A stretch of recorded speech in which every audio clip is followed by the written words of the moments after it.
السلام عليكم ورحمة الله وبركاته. نحمد ونصلي على رسوله الكريم، أما بعد، فأعوذ بالله من الشيطان الرجيم. بسم الله الرحمن الرحيم. رب اشرح لي صدري ويسر لي أمري واحلل عقدة من لساني يفقهوا قولي. أعوذ بالله من الشيطان الرجيم. بسم الله الرحمن الرحيم. وإذا سالك عبادي عني فإني قريب أجيب دعوة الداع إذا دعان فليستجيبوا لي وليؤمنوا بي لعلهم يرشدون. اور جب میرے بندے آپ سے میرے بارے میں سوال کریں تو کہہ دیجئے بے شک میں قریب ہوں، میں پکارنے والے کی پکار کا جواب دیتا ہوں جب وہ مجھے پکارے۔ تو ان کو چاہیے کہ میرا حکم مانیں اور مجھ پر ایمان رکھیں تاکہ وہ ہدایت پائیں۔ فاستغفروہ ثم توبوا الیہ ان ربی قریب مجیب۔ سو اس سے بخشش مانگو پھر اس کی طرف پلٹ آؤ، یقیناً میرا رب قریب ہے، قبول کرنے والا ہے۔ الحمد لله الولي الحميد أسبغ علينا نعمه ظاهرة وباطنة وهدانا لدينه وما كنا لنهتدي لولا أن هدانا الله نحمده على نعمه العظيمة وآلاء الجسيمة۔ تمام تعریفیں اللہ کے لیے ہیں جو حمایتی مددگار اور بے حد تعریف والا ہے۔ اس نے ہمیں اپنی ظاہری اور باطنی نعمتوں سے نوازا اور اپنے دین کی طرف ہماری رہنمائی کی، اور ہم ہرگز ہدایت یافتہ نہ ہوتے اگر اللہ ہمیں ہدایت نہ دیتا۔ ہم اللہ کی عظیم نعمتوں اور اس کے بڑے احسانات پر اس کی حمد بیان کرتے ہیں۔ اللهم صل على محمد وعلى آل محمد كما صليت على إبراهيم وعلى آل إبراهيم إنك حميد مجيد۔ اللهم بارك على محمد وعلى آل محمد كما باركت على إبراهيم وعلى آل إبراهيم إنك حميد مجيد۔ آج اس سلسلے میں جس آیت کا انتخاب کیا ہے ہم نے دعاؤں کے سلسلے میں، وہ آیت ہے سورۃ البقرہ کی آیت نمبر 102۔ ارشاد باری تعالی ہے وَاتَّبِعُوا مَا تَتْلُو الشَّيَاطِينُ عَلَى مُلْكِ سُلَيْمَانَ وَمَا كَفَرَ سُلَيْمَانُ وَلَكِنَّ الشَّيَاطِينَ كَفَرُوا يُعَلِّمُونَ النَّاسَ السِّحْرَ وَمَا أُنزِلَ عَلَى الْمَلَكَيْنِ بِبَابِلَ هَارُوتَ وَمَارُوتَ وَمَا يُعَلِّمَانِ مِنْ أَحَدٍ حَتَّى يَقُولَا إِنَّمَا نَحْنُ فِتْنَةٌ فَلَا تَكْفُرْ فَيَتَعَلَّمُونَ مِنْهُمَا مَا يُفَرِّقُونَ بِهِ بَيْنَ الْمَرْءِ وَزَوْجِهِ وَمَا هُمْ بِضَارِّينَ بِهِ مِنْ أَحَدٍ إِلَّا بِإِذْنِ اللَّهِ وَيَتَعَلَّمُونَ مَا يَضُرُّهُمْ وَلَا يَنفَعُهُمْ وَلَقَدْ عَلِمُوا لَمَنِ اشْتَرَاهُ مَا لَهُ فِي الْآخِرَةِ مِنْ خَلَاقٍ وَلَبِئْسَ مَا شَرَوْا بِهِ أَنفُسَهُمْ لَوْ كَانُوا يَعْلَمُونَ۔ اور اس کی بجائے انہوں نے پیروی کی اس کی جو سلیمان کی سلطنت میں شیاطین پڑھا کرتے تھے، اور سلیمان نے کفر نہیں کیا بلکہ شیطانوں نے ہی کفر کیا۔ وہ لوگوں کو جادو سکھاتے پھر اس کے پیچھے لگ گئے جو بابل میں 2 فرشتوں ہاروت اور ماروت پر اتارا گیا تھا، اور وہ دونوں کسی کو کچھ نہیں سکھاتے تھے جب تک یہ نہ کہہ دیتے کہ ہم تو صرف آزمائش ہیں، بس تم جادو سیکھ کر کفر نہ کرو۔ پھر بھی لوگ ان دونوں سے ایسا جادو سیکھتے جس سے مرد اور اس کی بیوی میں جدائی ڈال دے، اور وہ اللہ کے حکم کے سوا اس سے کسی کو کچھ بھی نقصان نہیں دے سکتے تھے، اور وہ جادو سیکھتے تھے جو ان کو نقصان پہنچاتا تھا اور فائدہ نہ دیتا تھا، اور یقیناً وہ جانتے تھے کہ جس نے اس کو خریدا اس کا آخرت میں کچھ حصہ نہیں، اور البتہ کتنا برا تھا جس کے بدلے انہوں نے اپنی جانوں کو بیچ ڈالا، کاش وہ جانتے ہیں۔ یہاں سلیمان علیہ السلام کی بات ہوئی ہے۔ حضرت سلیمان علیہ السلام کو اللہ نے بہت بڑی عالی شان سلطنت سے نوازا تھا، ان کی بہت بڑی بادشاہت تھی۔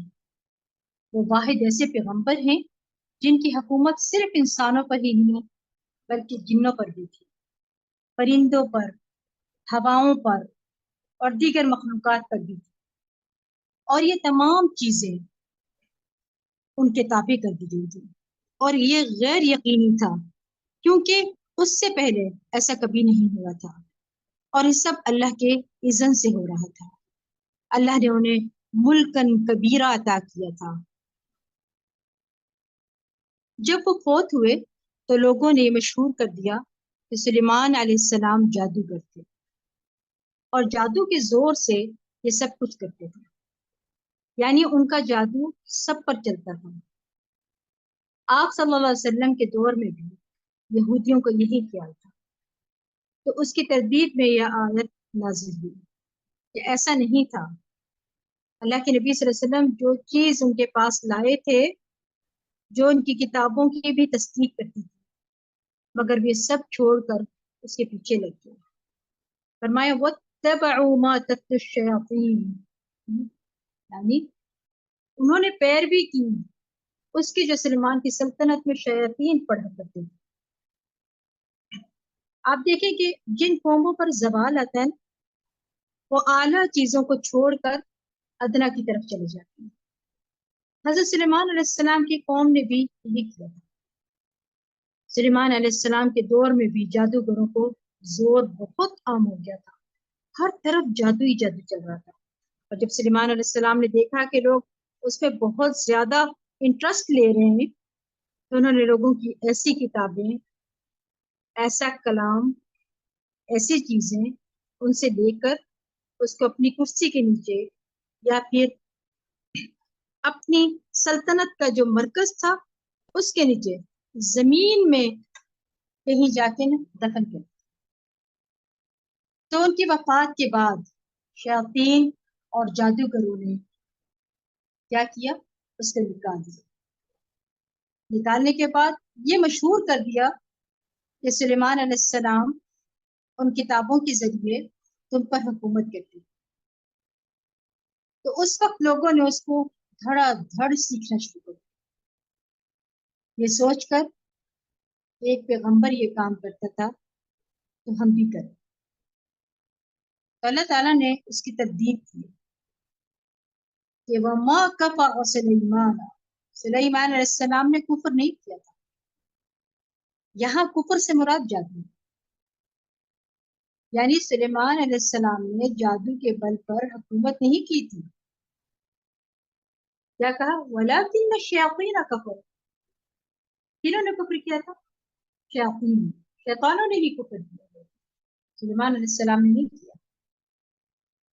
یہ جان لینے کے باوجود کہ جادو جو ہے وہ گناہ کبیرہ ہے، پھر بھی لوگ ان جادوگروں کے پاس پہنچ جاتے ہیں۔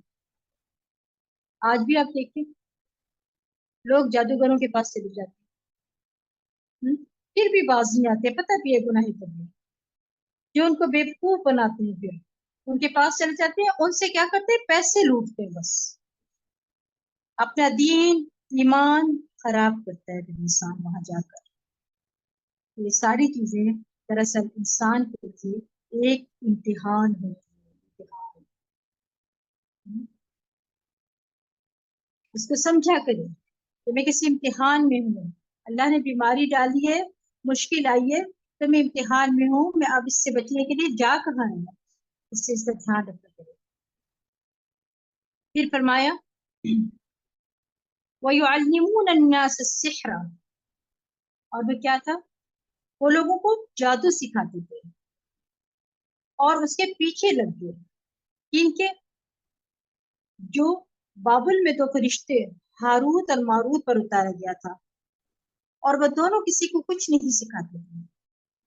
یعنی آپ یہاں پہ دیکھیں فرشتوں کو اللہ سبحانہ تعالیٰ نے بھیجا تھا ان کو سمجھانے کے لیے۔ یہاں فرشتوں کو بھیجنے کا جو مقصد یہ تھا کہ ان کو بتائیں کہ یہ جو ہم سکھا رہے ہیں نا جادو، اور وہ پیغمبر کی تعلیم ہوتی ہے، یہ ہوتا ہے جادو، آپ نے پیغمبر پہ الزام لگا دیا، تاکہ دونوں کے درمیان فرق بھی پتہ چل جائے لوگوں کو کہ جادو کیا ہوتا ہے اور پیغمبری کیا ہوتا ہے۔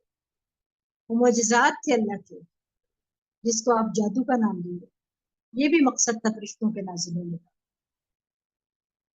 اور آپ دیکھیں کہ فرمایا جاتا ہے جب تک یہ نہ کہہ دیتے کہ ہم تو صرف آزمائش ہے، بس تم جادو سیکھ کر کفر نہ کرو، یعنی وہ کیا کرتے تھے؟ ایسے نہیں تھا کہ ہر ایک کو سکھا دے، ان کو سمجھاتے بھی تھے جو بھی سیکھنے آتا تھا اس کو بغیر سمجھائے نہیں سکھاتے تھے، اس کو بتاتے تھے کہ ہم آزمائش ہیں، اللہ کی طرف سے آزمائش آئے ہوئے، تو پھر بھی وہ کہتے تھے نہیں پھر بھی ہمیں سکھاؤ، وہ کہتے تھے کفر نہ کرو جادو سیکھ کر، پھر بھی لوگ ان دونوں سے ایسا جادو سیکھتے جس سے مرد اور اس کی بیوی میں جدائی ڈال دی۔ کیا فرمایا؟ فَيَتَعَلَّمُونَ مِنْهُمَا مَا يُفَرِّقُونَ بِهِ بَيْنَ الْمَرْءِ وَزَوْجِهِ، اور اس سے پہلے کیا کہا؟ فَلَا تَكْفُرْ۔ اس سے کیا پتہ چلتا ہے کہ یہ دلیل ہے جادو کفر ہے۔ فرمایا فَتَعَلَّمُونَ مِنْهُمَا مَا يُفَرِّقُونَ بِهِ بَيْنَ الْمَرْءِ وَزَوْجِهِ، ان دونوں سے ایسا جادو سیکھتے جس سے مرد اور اس کی بیوی میں جدائی آتی۔ جادو کی ایک قسم سرک ہوتی ہے، سرک سواد سے، اس کے بالمقابل سحر العکس ہوتا ہے، اور یہ جادو کے سخت ترین اقسام میں سے ہے، کیونکہ یہ جادو انسان کے ہوش و حواس میں نہیں رہتا، انسان دیوانہ ہو جاتا ہے اور دیوانگی کی حد تک پہنچا دیتا ہے یہ والا جادو۔ یعنی ایک جادو سرک ہے، سرک جس سے جدائی ہوتی ہے، ٹھیک ہے، اور ایک جادو ہے عکس جس سے محبت پیدا ہے۔ اور آپ نے اخباروں میں پڑھا ہوگا محبوب کے قدموں میں، یہ چیز آپ پڑھتے ہیں نا، اخباروں میں بھی آپ کو ملتی ہے، پھر اشتہارات بھی لگے ہوتے ہیں،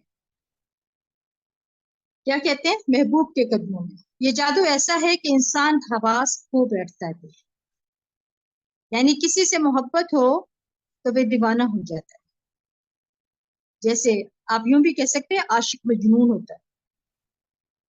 اور مفسر کہتے ہیں کہ ایسا کاروبار کرنے والے بھی، یعنی اشتہارات چھاپنے والے اور اخبار تقسیم کرنے والے جس میں جادوگر کا یا نجومی کا اشتہار ہو، گناہ کبیرہ ہے۔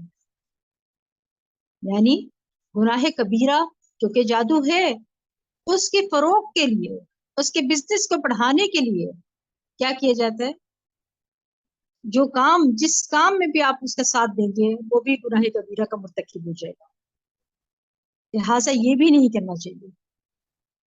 اور یاد رکھیے ہر وقت جادو کے ڈر میں بھی مبتلا نہ رہا کریں، ایسا نہیں کرنا چاہیے کہ شاید مجھ پر جادو ہو گیا ہے، میں بیمار ہو گئی اس لیے مجھے جادو ہو گیا ہے، میری طبیعت بڑی وہ رہتی ہے جادو ہو گیا، ہر وقت یہ نہ سوچا کریں۔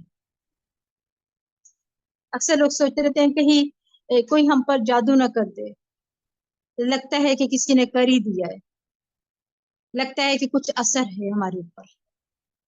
ہر چیز کے بارے میں یہ نہیں سوچنا چاہیے، یہ بات ذہن میں رکھ لیں کہ جادو سیکھنے اور سکھانے والے کسی کو بھی نقصان نہیں پہنچا سکتے اگر اللہ نہ چاہے۔ ہاں اگر تقدیر میں کوئی نقصان لکھا ہے تو وہ ہو جائے گا، کیونکہ اللہ کی قدرت تمام اسباب سے بڑھ کر ہے۔ اسباب خواہ کتنے بھی بڑے ہیں، ان میں جو تاثیر ہوتی ہے وہ صرف اللہ کی مشیت سے ہوتی ہے۔ آپ دیکھیں آگ کا کام جلانا ہے، مگر جب اللہ نے آگ کو حکم دیا کہ ابراہیم علیہ السلام کے لیے سلامتی والی بن جا، یا نار کونی بردا وسلاما علی ابراہیم، تو وہ بن گئی۔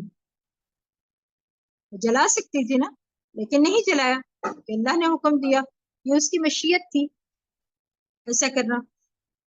لہذا ساری قدرت اور سارا اختیار اس کے پاس ہے، وہ شفا دے گا تو ہی شفا ہوگی، وہ اثر ڈالے گا تو ہی اثر ہوگا، وہ طاقت ڈالے گا تو ہی طاقت ملے گی۔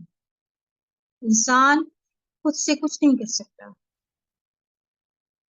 اور یہ بات پھر انسان کو بے خوف کر دیتی کہ کوئی میرا کچھ نہیں بگاڑ سکتا اگر اللہ نہ چاہے تو۔ ایسا ایمان اللہ کے اوپر کیوں نہیں ہے ہمارا کیوں ایسا توکل نہیں کرتے؟ اگر ایسا توکل آپ کریں تو آپ دیکھیں آپ کو سکون آ جائے گا، آپ بے فکر ہو جائیں گے، آپ کو پھر کوئی بیماری نہ لگے گی۔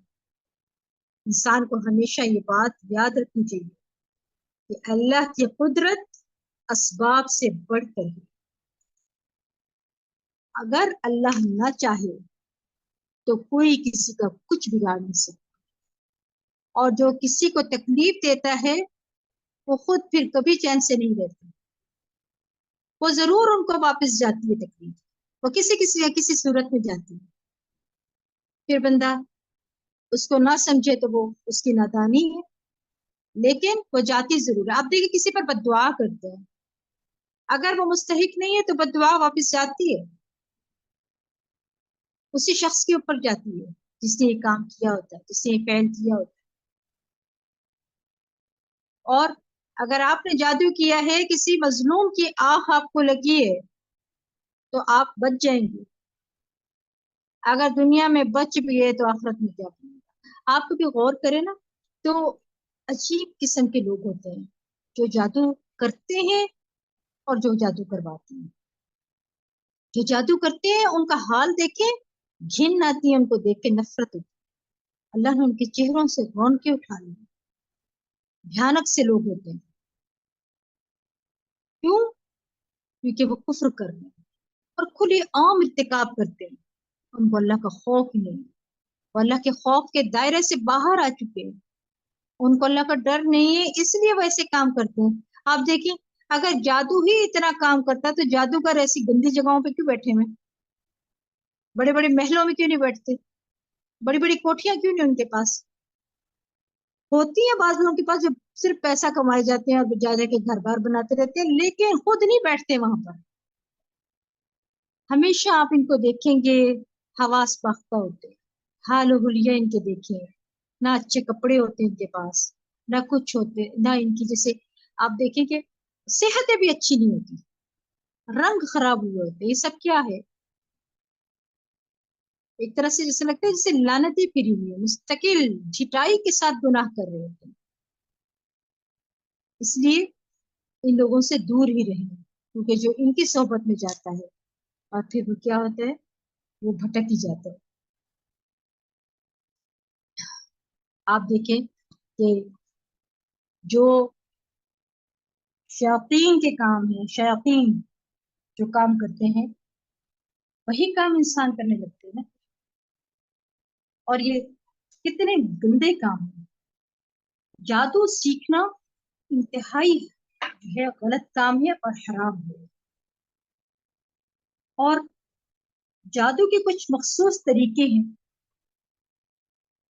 وہ بھی انشاءاللہ ہم جانیں گے، لیکن اس سے پہلے ہم دیکھتے ہیں کہ جادو بنی اسرائیل میں تھا نا، اور صرف بنی اسرائیل کے حد تک نہیں رہا، یہی چیز آج امت مسلمہ میں بھی پائی جاتی، کسی کی نعمت کو دیکھ کر خوش نہ ہونا، حسد ہے، اور یہ ایمان کے منافی ہے۔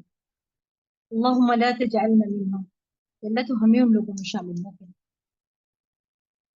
یاد رکھیے گا متقی حسد نہیں کرتا، کوئی تکلیف دیتا ہے تو اس کو معاف کرتا ہے، اگر چاہے دوسرے کی زیادتی یاد آنے پر تکلیف ہوتی ہے، معاف اس کو پھر بھی کر دیتا ہے۔ اور جو مومن ہوتا ہے نا وہ بغض نہیں رکھتا، حسد نہیں کرتا، وہ کسی دوسرے پر ایسی تکلیف مسلط کرنے کا سوچ بھی نہیں سکتا۔ جادو اپنا اثر رکھتا ہے، لیکن یاد رکھیے بِإِذْنِ اللہ، اللہ کے حکم کے ساتھ۔ اگر اللہ کا اذن نہ ہو تو کوئی آپ کا کوئی نقصان نہیں کر سکتا۔ تو ہمیں بجائے اس چیز کے پیچھے پڑنے کے کہ کس نے جادو کیا یا کوئی جادو نہ کر دے، یہ ڈر ہی بیٹھا رہتا ہے کہ جادو ہی نہ کر دے بھائی، جادو سے اپنا بچاؤ پھر پہلے ہی کر دیں، جیسے حفاظت کے اذکار ہیں، صبح شام کے اذکار ہیں، آیت الکرسی پڑھیں، ان کی پابندی کریں، اللہ تعالیٰ کا ذکر ایک یاد رکھیے گا ایک قلعے کی طرح ہے جو انسان کو محفوظ کر دیتا ہے. لہذا کوشش کریں کہ اللہ کے حصار میں رہیں. اور پھر آیت کے آگے کیا فرمایا جاتا ہے؟ اور وہ اللہ کے حکم کے سوا اس سے کسی کو کچھ بھی نقصان نہیں دے سکتے تھے، اور وہ جادو سیکھتے تھے جو ان کو نقصان پہنچاتا تھا اور فائدہ نہ دیتا تھا، اور یقیناً وہ جانتے تھے کہ جس نے اس کو خریدا اس کا آخرت میں کچھ حصہ نہیں. آپ دیکھیں آیات میں ہی آپ کو تفصیل بتا دی گئی کہ کچھ بھی حصہ نہیں آخرت میں. آپ بتائیے کہ پھر کیا ہوگا؟ ایسے لوگوں کے لیے کیا حکم ہے کہ زندہ کو جلا دیا جائے. جادوگر کے لیے آپ صلی اللہ علیہ وسلم نے کیا فرمایا مفہوم حدیث کا کہ ایسے لوگوں کو زندہ ہی جلا. اب یہاں کیا فرمایا جاتا ہے کہ اس کا آخرت میں کچھ حصہ نہیں، اور البتہ کتنا برا تھا جس کے بدلے انہوں نے اپنی جانوں کو بیچ ڈالا. کاش وہ جانتے ہو کہ ہم یہ کیسا سودا کرتے ہیں. کچھ لوگ تو لا علمی میں کرتے ہیں، کچھ لوگ اس زعم پہ کرتے ہیں کہ اچھا پھر معافی مانگ لیں، اور کچھ لوگ بہت ہی غلط کام کرتے ہیں، سمجھنے کی کوشش نہیں کرتے. آپ دیکھیں کہ کس طرح سے جو یہ گناہ کے کام ہیں جادو کے، کیونکہ اتنے آسانی کے ساتھ نہیں ہوتے، بہت گندے طریقے اس کے اپنانے پڑتے جادو کرنے کے لیے. پھر آپ دیکھیں یہ آیات سورۃ یونس کی آیات ہیں 81 اور 82. فرمایا فلما القوا قال موسى ما جئتم به السحر ان الله سيبطله ان الله لا يصلح عمل المفسدين ويحق الله الحق بكلماته ولو كره المجرمون. پھر جب انہوں نے رسیاں ڈالی تو موسیٰ نے کہا کہ تم لائے ہو تو جادو ہے، بے شک اللہ ان قریب اسے باطل کر دے گا، بے شک اللہ فساد کرنے والوں کا کام نہیں سنوارتا. اور اللہ حق کو اپنی کلمات سے سچا ثابت کر دکھاتا ہے اگر چاہے مجرم ناپسند کرے. اب دیکھیں اس کے اندر کیا ہے، اس سے پہلے کی چند آیات کو اگر آپ دیکھتے ہیں تو آپ کو پتہ چلتا ہے کہ یہاں فرمایا جا رہا ہے فَلَمَّا جَاءَهُمُ الْحَقُّ مِنْ عِنْدِنَا قَالُوا إِنَّ هَذَا لَسِحْرٌ مُبِينٌ. پھر جب ان کے پاس ہماری طرف سے حق آ گیا تو کہنے لگے کہ صریح جادو ہے. قال موسى تقولون للحق لما جاءكم أسحر هذا ولا يفلح الساحرون. موسیٰ نے ان سے کہا جب تمہارے پاس حق آ گیا ہے تو تم اسے جادو کہنے لگے، کیا یہ جادو ہے؟ فرمایا ولا يفلح الساحرون، حالانکہ جادوگر کبھی کامیاب نہیں ہو سکتے. اور اس بات کا یقین رکھیں اور یہ آیت کے الفاظ یاد کر لیں وَلَا يُفْلِحُ السَّاحِرُونَ. اور آپ کا ایمان جب اس طرف بڑھ جائے گا تو اللہ سبحانہ تعالیٰ گمان کے مطابق ہے، پھر وہ کبھی اثر نہیں کرے گا. جادو پھر فرمایا آگے آتے نا وَقَالَ فِرْعَوْنُ ائْتُونِي بِكُلِّ سَاحِرٍ عَلِيمٍ. اب یہاں کیا پتہ چلتا ہے؟ اور فرعون کہنے لگا کہ ہر ماہر جادوگر کو میرے پاس حاضر کرو. ماہر جادوگر تھے اس وقت، پہنچے ہوئے جادوگر تھے. اور انہوں نے کیا کیا تھا؟ جب سب جادوگر آ گئے تو انہیں موسیٰ نے کیا کہا؟ جو کچھ تم نے پھینکنا ہے پھینکو.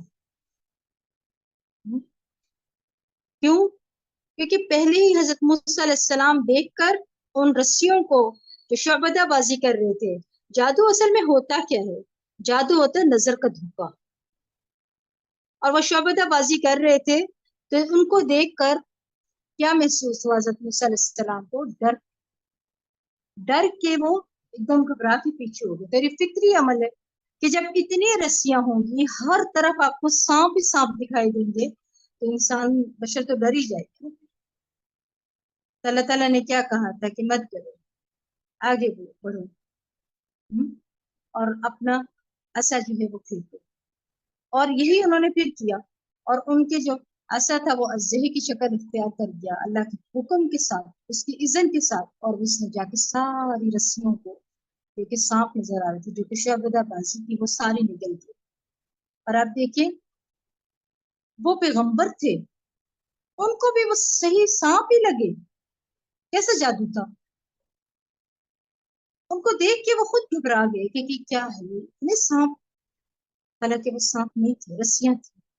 یہی چیز تھی جو اس فرعون کے جادوگر، اور جادوگر کے چھوٹے موٹے جادوگر نہیں تھے، وہ بہت مانے جادوگر تھے. حضرت موسیٰ علیہ السلام کو تو جادو کی خبر ہی نہیں تھی کہ کیا چیز ہے. تو اللہ کا حکم ہوا تھا تو انہوں نے ایسا پھینکا تھا. لیکن وہ تو ماہر جادوگر تھے، ان کو پتا تھا کہ جو ہم دکھا رہے ہیں شعبدہ بازی ہے.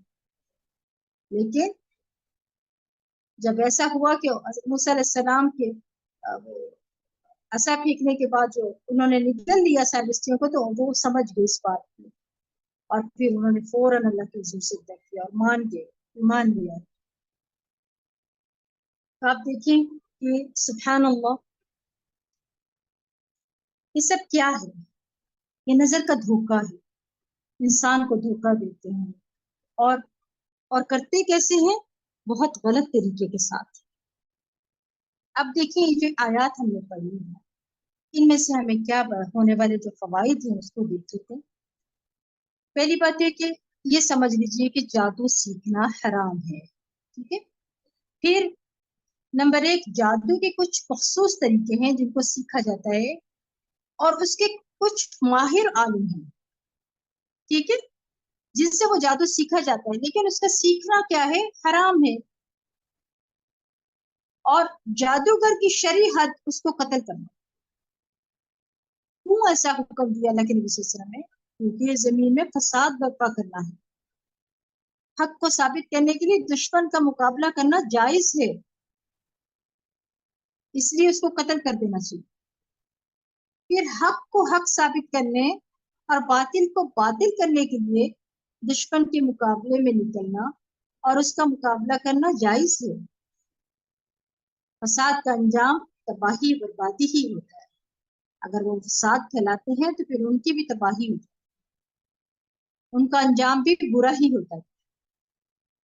فساد اور فسادیوں کا انجام برا ہوتا ہے. جب بھی حق باطل کے مقابلے میں کھڑا ہوتا ہے تو حق فتح یاب ہوتا ہے. اور تو اللہ کے حکم سے اور اس کے سچے وعدے کی روح سے باطل شکست کھا جاتا ہے اور حق فتح یاب ہو جاتا ہے. ہر مفسد جب کوئی کام کرتا ہے یا کوئی چال چلتا ہے یا حق کے خلاف کوئی سازش کرتا ہے تو اس کا عمل باطل ہو کر ضائع ہو جاتا ہے.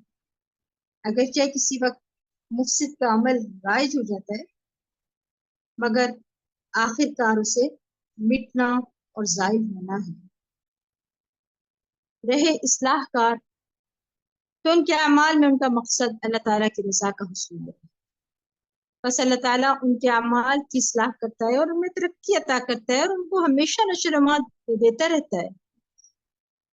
وہ ہمیشہ کامیابی کی طرف ہی ہوتے ہیں. اور پھر آپ دیکھیے گا فرمایا سورہ طٰہٰ میں وَأَلْقِ مَا فِي يَمِينِكَ تَلْقَفْ مَا صَنَعُوا إِنَّمَا صَنَعُوا كَيْدَ سَاحِرٍ وَلَا يُفْلِحُ السَّاحِرُ حَيْثُ أَتَىٰ. حکم دیا گیا موسیٰ علیہ السلام کو، اسے ڈال دو جو تمہارے دائیں ہاتھ میں ہے، وہ نگل جائے گا جو کچھ انہوں نے بنایا ہے. بے شک جو انہوں نے بنایا ہے وہ ایک جادوگر کی چال ہے، اور جادوگر فلاح نہیں پا سکتا جہاں کہیں سے وہ آئے. اب دیکھیں یہ جو پہلے بھی میں نے آپ کو آیت بتائی ہے نا، وَلَا يُفْلِحُ السَّاحِرُونَ، اور اس آیت کو بھی آپ ذہن میں رکھیے گا. کیا یہ جو میں آیات بتا رہی ہوں نا، یہ سارے جو ہیں آیات یہ رقیہ کی آیات ہیں. کیا ہے؟ وَلَا يُفْلِحُ السَّاحِرُ حَيْثُ أَتَىٰ، کہ جادوگر کی چال ہے اور جادوگر فلاح نہیں پا سکتا جہاں کہیں سے وہ آئے. جو مرضی کر لے، میرے رب کا حکم نہ ہو اور میرا کوئی نقصان نہیں دے سکتا، کچھ بھی میرا کچھ بھی بگاڑ نہیں سکتا. جادو جو ہے وہ ایک نفسیاتی اثر ہے جو انسان کی نفس پہ پڑتا ہے، اس کے دماغ پہ پڑتا ہے، اور جسموں اور دلوں پر اثر کرنے والا عمل ہی ہے. اور اگر اس کو یوں کہیں کہ خبیث اور شیطانی عمل ہے. جادو کا اکثر تسلط کن لوگوں پر ہوتا ہے وہ بھی آپ دیکھ لیں۔ ابن قیم رحمہ اللہ فرماتے ہیں ان خبیث روحوں یعنی شریر جنات کا تسلط اکثر ان لوگوں پر ہوتا ہے جن میں دین کی کمی ہوتی ہے اور ان کے دل اللہ کے ذکر سے ویران ہوتے ہیں، اور جو نبوی اور ایمانی حصار سے خالی ہوتے ہیں، یعنی نبی صلی اللہ علیہ وسلم نے جو حفاظت کے طریقے اور آداب بتائے ہیں وہ ان پر عمل نہیں کرتے۔ تو یہ خبیث روحیں ایسے شخص پر حملہ آور ہوتی ہیں جس کے پاس اپنی حفاظت کے لیے کوئی اسلحہ نہیں ہے۔ جادو سے ہم انکار نہیں کریں گے کیونکہ قرآن کی آیات دلیل ہے کہ جادو برحق ہے، جادو ہوتا ہے، جادو سے انکار نہیں کریں گے ہم، لیکن جادو پر ایمان رکھنے کی جو ہے وہ مذمت ہے کہ ہم کہیں کہ جادو کر لینا چاہیے، جادو سے جو ہے فائدہ ہوگا، جادو سے کچھ ایسی باتیں ایسی چیزیں نہیں سوچنی ہے۔ جادو تباہ کرنے والے کاموں میں سے ایک کام ہے، دماغ میں یہ بات رکھیں۔ اس لیے کبھی بھی کوئی بھی پریشانی آ جائے، کوئی بھی آپ کو تکلیف دے دے، جادو کی طرف نہیں جانا، اللہ کے دروازے کی طرف جائے گا، اللہ کو پکاریے گا۔ مدد تو ساری رب کی طرف سے آنی ہے، لیکن کبھی ایسا وسوسہ بھی آئے کہ آپ کی نجات ہی تب ملے گی یا آپ کو فلاں بندہ ہی تب ملے گا جس سے شادی کرنی ہے، تو یہ آپ سمجھ لیجیے گا آ گئی آپ آزمائش کی حصار میں۔ تو اس لیے خود کو روک لیجیے گا، دیکھیے گا میں اللہ کی طرف سے امتحان آیا، میں نے اس میں کامیاب ہونا ہے، میں نے اس طرف نہیں جانا، یہ غلط کام ہے۔ جادو کرنے اور کروانے والے کا نبی صلی اللہ علیہ وسلم سے کوئی تعلق نہیں ہے۔ آپ صلی اللہ علیہ وسلم فرماتے پھر وہ ہم میں سے نہیں ہے۔ اسی لیے اسی طرح جو علم نجوم جو لوگ جن کے پاس ہے، جن کے پاس آپ حساب لگوانے جاتے ہیں، یہ بھی جادو کی ایک قسم ہے نا، اس لیے یہ بھی حرام ہے۔ ہندوؤں نے اس کو کنڈلی بنایا ہوا ہے، حساب لگواتے ہیں، اور ہمارے ہاں اس کو علم النجوم کا نام دے کر تو جادو کی کیا جائے، اور اس وقت میں بھی ایسے کام کیے جاتے تھے جس پہ آپ صلی اللہ علیہ وسلم نے اس کو حرام قرار دیا ہے کہ یہ کام نہیں کرنا، کیونکہ جادو کی قسم میں سے جادو پر ایمان لانے والا جنت میں داخل نہیں ہوگا۔ یاد رکھیے گا کہ جادو جو ہے کروا لیتے ہیں ہمارے مسائل حل ہو جائیں گے، جادو جو ہے نا بس یہ کر لیں گے ہمیں فلاں مل جائے گا، یا فلاں کی دشمنی نبھا لیں گے، فلاں سے عمل کریں گے، سب کام جو ہے کیا ہے، ایسے عمل کرنے والا جنت میں نہیں جائے گا، کیونکہ جادو کبیرہ گناہ ہے۔ رسول اللہ صلی اللہ علیہ وسلم کا وہ مکتوب جس میں فرائض، سنتیں اور دیات کا ذکر تھا جو آپ نے اہل یمن کو لکھوایا تھا، اس میں یہ ذکر بھی تھا کہ بے شک اللہ کے نزدیک قیامت کے دن سب سے بڑے گناہ یہ ہوں گے: اللہ کے ساتھ شرک کرنا، مومن جان کو ناحق قتل کرنا، اللہ کے راستے میں لڑائی کے دن بھاگ جانا، والدین کی نافرمانی کرنا، پاک دامن عورت پر بدکاری کی تہمت لگانا، جادو سیکھنا، سود خوری کرنا، اور یتیم کا مال ناحق کھا جانا۔ آپ دیکھ لیجیے کبیرہ گناہ ہی ہے۔ اور جادو کے کیا اغراض اور مقاصد ہوتے ہیں، کیا وجہ ہوتی ہے، جادو کرنے کی کیا وجوہات ہوتی ہیں، لوگ کیوں جادو کرواتے ہیں؟ دراصل جادو عموماً دشمنی کی وجہ سے کیا جاتا ہے، دشمنی بھی ہے، حسد بھی ہوتا ہے، رنجش بھی ہوتی ہے، یا انتقام لینے کی غرض سے کیا، اور پھر انتقام لینے کی غرض سے کیا بھی جاتا ہے اور کروایا بھی جاتا ہے، خود بھی کرتے تھے اور لوگوں کو کروایا بھی جاتا ہے۔ مقصد کیا ہوتا ہے؟ کسی کو ذہنی اور جسمانی بیماریوں میں مبتلا کرنا، یا مشترکہ کاروبار کے حصہ داروں میں پھوٹ ڈلوانا۔ دیکھا نہیں جا رہا ان کا کاروبار چل رہا ہے، آپس میں اتفاق ہے، پارٹنرز بہترین طریقے کے ساتھ جا رہے ہیں، نہیں ان میں پھوٹ پڑ جائے، اچانک ایسا ہو سب اچھا سے جا رہا ہو اور پھر ایسے پھوٹ پڑ جائے تو فوراً رقیے کی طرف جائیے گا، اور پھر یہ چیک کر لیا کریں کبھی ایسے معاملات ہوں تو دیکھا کریں کیا وجہ ہے، اس لیے ایسا ہو رہا ہے کہ میرے اذکار تو نہیں چھوٹ رہے. پھر میاں بیوی میں تفریق کروانا. کیوں ایسا ہوتا ہے؟ کیونکہ خوشحال گھرانہ دیکھا ہی نہیں جاتا. برداشت نہیں ہوتا کہ ہماری بیٹی تو دکھی ہے تو فلاں کی بیٹی میرے گھر آ کے کیسے خوش ہے. ظلم کی انتہا ہے کہ کسی سے کسی کی خوشی برداشت نہیں ہوتی. اور میاں بیوی میں تفریق ڈالنا ایک اکائی کو برباد کرنا ہے. کیونکہ آپ دیکھیے کہ آگے نسل ہوتی ہے، اولاد ہوتی ہے، وہ بیچاری بکھر کے رہ جاتی ہے، لیکن ان کو کوئی فرق نہیں پڑتا. وہ تو چاہتے ہیں کہ ہماری دشمنی ہو جائے، ہم سے دیکھا نہیں جا رہا، ہمارا حسد ہمیں کاٹے جا رہا اندر سے، ہم ایسے عمل کریں کہ جس سے وہ تباہ ہو جائے، ان کے بچوں کو بھی جو ہوتا ہے اچھا ہے تاکہ ان کو ہی تکلیف پہنچے. یہ سوچ کر کیا کرتے ہیں، میاں بیوی میں تفریق کروانے کے جادو سیکھتے رہتے ہیں، اور پھر آگے نسل ہی نہیں ہونے دیتے.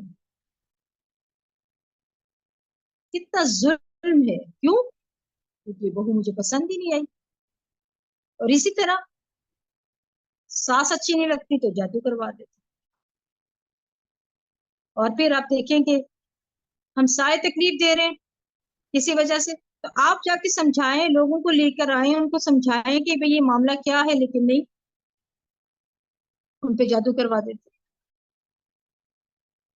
اور والدین اور اولاد پہ ناچاکی پیدا ہو جائے، یہ والے جادو نہیں کرتے لوگ. میاں بیوی والے تو بہت ہی زیادہ ہیں. آپ دیکھیں ہر گھر میں کوئی نہ کوئی مسائل آپ کو نظر آئیں گے. اسی لیے جادو سے بچنے کے لیے جو ذکر و اذکار اور وظائف ہیں اس کا دھیان رکھنا چاہیے. والدین اور اولاد میں ناچاکی ہو تو فوراً سمجھ جائیں کوئی کھیل کھیلنے والا ہے، ہم نے اس کی چالوں کو مات دینی ہے. اللہ کے ذکر کے ساتھ اللہ کی طرف فریاد کریں. پڑوسیوں میں اگر فساد ہو تب بھی سمجھ لیں کہ کہیں کوئی کھیل تو نہیں ہے، ہم فوراً ہی اللہ کی طرف آئیں.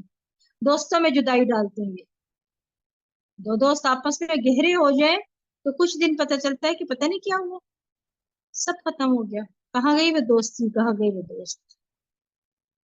بہن بھائیوں کے مابین نفرت پیدا کرتے ہیں. اچھے خاصے بچپن سے ماں باپ کے ساتھ ایک ہی گھر میں پلنے والے بہن بھائی بڑے ہو کے ایک دوسرے کے جان کے دشمن بن جاتے ہیں. کیوں؟ وہ کہاں گئی محبت ساری. پھر رشتوں، اولاد یا کاروبار میں رکاوٹ یا بندش ڈالنا کہ اس کے گھر رشتہ ہی نہ ہو، اس کا اولاد ہی نہ پیدا ہو. فلاں کے گھر اگر شادی ہو گئی تو اولاد ہی نہ پیدا، یا کوئی کاروبار ہے یا کوئی اچھی حالت ہے تو ان کے کاروبار میں جو ہے وہ رکاوٹیں ڈالیں. ہم سے بہتر کیسے ہوگی؟ ایک جیسی پڑھائی تھی میرے بچے کی بھی اور اس کے بچے کی، میرا بیٹا پیچھے رہ گیا، ان کا کاروبار ترقی کر گیا، برداشت نہیں ہو رہا. یہ سب کیا ہے؟ کیوں اپنے آپ کو برباد کر رہے ہیں؟ کیوں لوگ نہیں سوچتے کہ ہم جو کر رہے ہیں بہت بڑا ظلم ہے؟ اور آپ کو پتہ ہے جادو کی اقسام بھی ہیں. صرف جادو کی کئی اقسام ہیں. جیسے کچھ جادو انسان کو مار ڈالتے ہیں، کچھ جادو بیمار کر دیتے ہیں، اور کچھ انسان کی عقل کو ہی ختم کر دیتے ہیں، انسان دیوانہ ہو جاتا ہے. اور کچھ انسان کے جسم یا جسم کے کچھ حصوں کو بے حس حرکت یا سن کر دیتے ہیں. کچھ جادو ایسے ہیں جو انسان کے حواس میں تبدیلی پیدا کرتے ہیں. کہ جادو زدہ انسان ایسی چیزیں سنتا ہے جو حقیقت میں نہیں ہوتی. وہ تڑپ رہے ہوتے ہیں، مجھے آوازیں آ رہی ہیں، میں سن رہا ہوں، لیکن حقیقت میں وہ نہیں ہوتا. یا وہ ایک ساکن چیز کو متحرک دیکھتا ہے، یہ ابھی صحیح پڑی ہوئی تھی، ہل رہی ہے. یہ ایک متحرک چیز کو ساکن دیکھتا ہے. کچھ جادو ایسے ہیں جو محبت کو کھینچ لاتے ہیں اور کچھ نفرت کی وجہ بنتے ہیں. اہم بات یہ ہے کہ جادو کی کئی اقسام ہیں اور جادو کرنے والے ان اقسام کو جانتے ہیں. جادو کے جیسے اقسام ہیں نا، تو ان کے مختلف نام بھی ہیں. ایک ہے سحر تفریق، قریبی و کاروباری رشتوں میں جدائی ڈالنے والا، ٹھیک ہے. اور پھر آپ دیکھیں کہ سحر محبت ہے، کسی کے دل میں اپنی محبت ڈالنے والا. سحر تخیل، وہم میں ڈالنے والا ہے. اور سحر جنون بھی ہے، دماغ کو مفلوج کرنے والا. اور پھر آپ دیکھیں کہ سحر مخمول، کاہلی اور سستی میں مبتلا کرنے والا.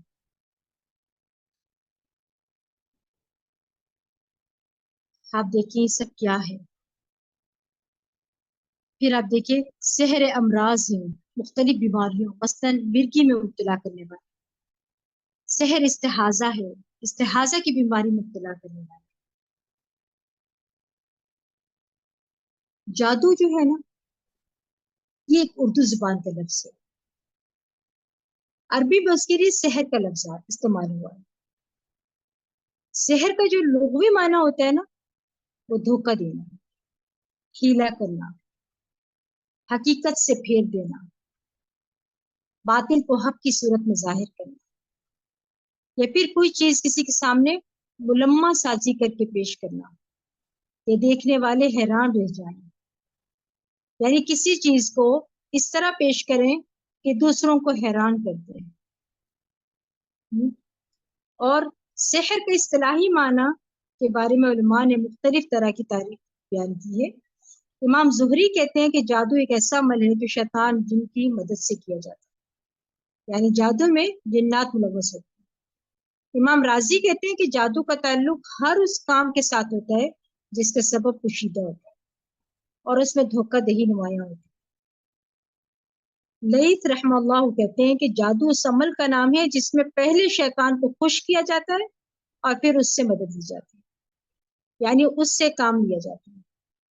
یعنی جادو کے سلسلے میں اس سے کچھ کام کیے جاتے ہیں. اور یہ قرب کیسے حاصل ہوتا ہے؟ شدید گناہ کر کے، برے برے گناہ کر کے. کبھی یہ بول کر کیے جاتے ہیں جیسے شرکی الفاظ والے دم، کبھی شیطان کی تعریف کے کام ہوتے ہیں جس سے وہ خوش ہوتے ہیں. آپ سوچیں ذرا، اگر کوئی شیطان کی تعریف کر رہا ہو، یہ کتنا بڑا گناہ ہے. اللہ کو ناراض کر رہا ہوتا ہے، یعنی ناراض کرنے والا کام ہے. اور کبھی کوئی ایسا عمل کر کے جس سے جن کو اپنے کنٹرول میں کیا جائے. اسی طرح کچھ اعمال بھی شرکیہ ہوتے ہیں جن کی وجہ سے جنات کو قابو میں کیا جاتا ہے، جیسے ستاروں کی عبادت یا کسی حرام کو کام کو لازم کر لینا. اور اس کے علاوہ جتنے بھی نافرمانیوں کے کام ہیں، اللہ تعالیٰ کو ناراض کرنے والے کام اور شیطان کو خوش کرنے والے کام، یہ سارے ایسے ہوتے ہیں کہ جن سے عموماً جنات کا قرب حاصل کیا جاتا ہے اور پھر ان سے کام لے کر لوگوں پر جادو مسلط کیا جاتا ہے.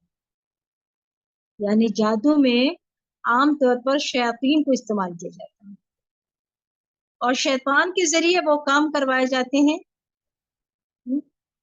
قرآن مجید میں جادو کا ذکر آتا ہے نا، اور اس کے لیے لفظ سحر استعمال ہوا ہے. اور میں فرعون کے اندر جادو بہت تھا، وہاں بھی سحر کا ذکر ہے، جیسے ابھی ہم نے پڑھا ہے لاٹھیوں کے ذریعے سحر بنا کر لائے. اس میں کیا تھا؟ چیز کی حقیقت کچھ تھی، لیکن انہوں نے اس طرح کا طریقہ اختیار کیا جس سے وہ لاٹھیاں اور سانپ نظر آئے. اور اگر ہم ان ساری آیات کا مطالعہ کریں جو قرآن مجید میں آتی ہیں، جن سے یہ پتہ چلتا ہے کہ جادو سے انسان کے اوپر بہرحال اثر ہوتا ہے، چاہے وقتی ہو، جیسے موسیٰ علیہ السلام ڈر گئے تھے حالانکہ وہ اللہ کے پیغمبر تھے. تو اس سے یہ پتہ چلتا ہے کہ جادو کی حقیقت بہرحال ایسی چیز ہے جو دوسرے انسان کو متاثر کر سکتا ہے، چاہے وقتی طور پر ہو، چاہے لمبے عرصے کے لیے ہو، چاہے روحانی طور پر ہو یا جسمانی طور پر. اس سے دوسروں کو خوف زدہ بھی کرتے ہیں اور پریشان بھی کیا جا سکتا ہے. میاں بیوی کے درمیان محبت یا نفرت پیدا کی جا سکتی ہے. مگر پھر بھی یاد رکھیے گا، ہوتا یہ ہے کہ اللہ کی اذن سے اور دوسرے پر پھر اثرات بھی نظر آتے ہیں۔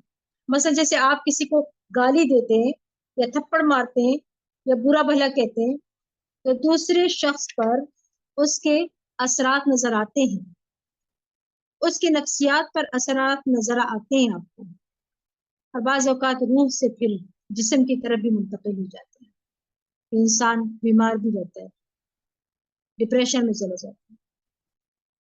بعض لوگ جادو کے اثرات کا انکار کرتے ہیں، حالانکہ اس کے جادو اور تاثیر کی تائید جو ہے قرآن مجید سے ہمیں ملتی ہے نا۔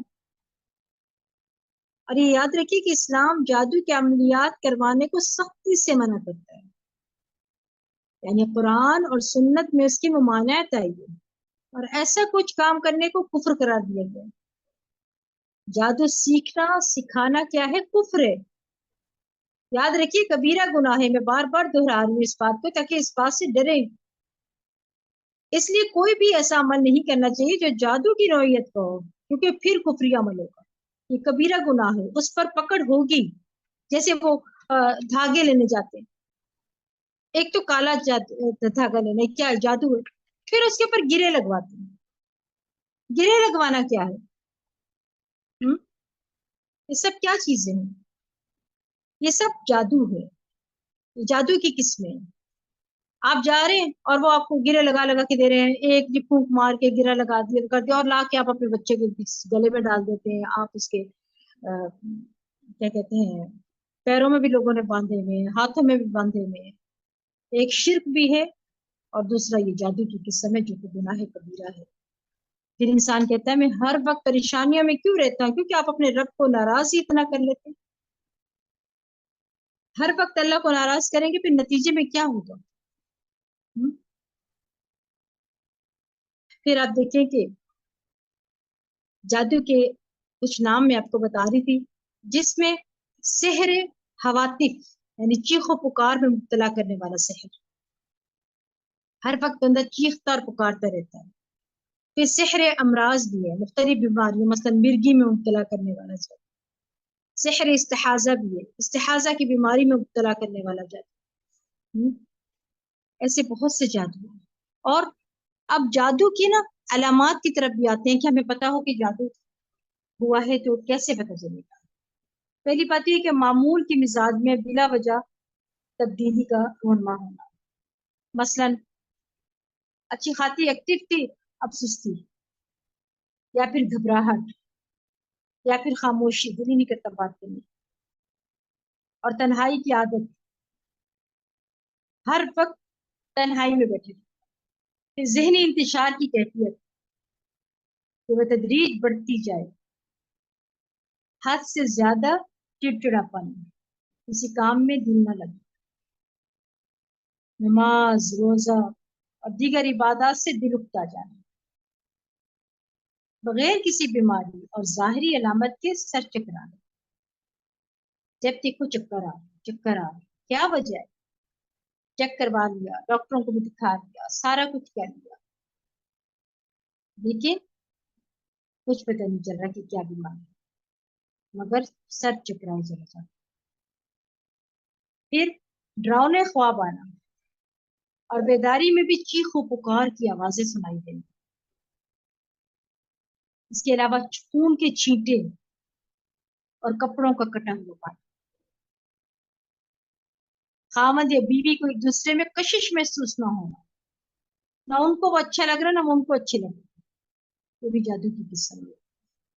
بغیر کسی ظاہری سبب کے عزیز و قارب سے معاملات خراب ہونا، کوئی وجہ ہی نہیں ہے، کوئی بڑی بات ہی نہیں تھی، بس لڑائی شروع ہو گئی، جھگڑے شروع ہوئے۔ پھر ایسے میں کیا کیا جائے؟ یقیناً جادو سے حفاظتی تدابیر ہمیں کرنی چاہیے۔ پہلی بات یہ کہ اللہ کے مخلص بندے بننا اور اللہ پر توکل کرنا۔ یہ سب جو چیزیں اب میں بتا رہی ہوں آپ کو، کہ آپ کو جادو سے حفاظت ملے گی اگر ان باتوں پہ عمل کریں گے۔ اللہ کی پناہ پکڑنا، اور دل میں یہ خیال نہ لائے کہ مجھ پر جادو ہو گیا، بلکہ اللہ پر توکل کرے، اللہ کی پناہ دے۔